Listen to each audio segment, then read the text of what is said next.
آه والله بجد أنا كنت سلبوتة، سلبوتة. يعني كنت لسه طفل في تانية ابتدائي، تالتة ابتدائي، حاجة كده. كنت فرحان جدًا كأي طفل إني لابس لبس الإحرام زي الكبار، بأدّي المناسك زي الكبار، وguess what صايم زي الكبار في عز الولعة دي. ما إحنا كنا في عُمرة في رمضان، بقيت كبير بقى.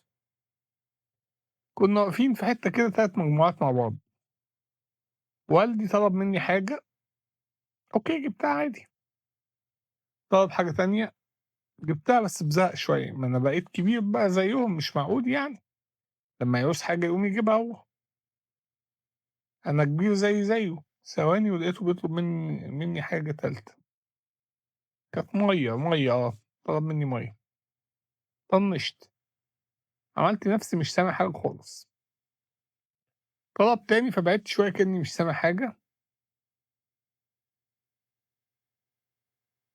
بنت واحد من أصحابه من المجموعة التانية قامت وجابت له، راح والدي منادي لي، قال لي: "إزاي هي تجيب لي المَيّة وأنت سامعني ومطنّش؟" راح قايل لي جملة أيقونية زي اللي بتتكتب على التكاتك كده، "هو مش أنا اللي جايب لك الهدوم اللي أنت لابسها دي؟" هو كان هيكمّل طبعًا، بس أنا واحد كرامتي في مناخيري، إزاي يعايرني بالهدوم اللي لابسها اللي هي حتّة إحرامي يعني، قُلت له: "ماشي، آدي هدومك اللي جبتها لي." ورُحت قالع الإحرام وطالع جري.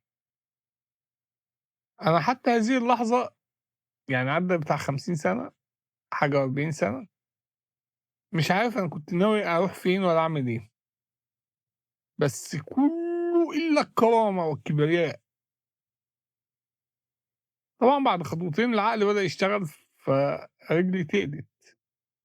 يا واد أنت عريان وفي مكان ما تعرفوش وفي بلد أصلًا مش بلدك، ولسه عيل فهتعمل إيه يعني؟ فكّرت في التعب اللي هاشوفه فخُفت الحرية ف فالجري إيه خَفِّت سِنّة كده يعني، السِنّة دي كان الناس اللي بتجري ورايا جابوني،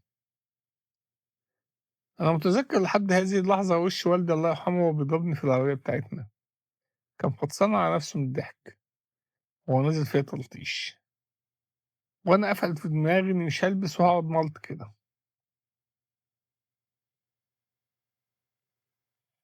الواقعة دي طبعًا ما تتنسيش، بس كان في واقعة تانية في العُمرة دي غريبة أوي، بُكرة بقى أحكيها لك.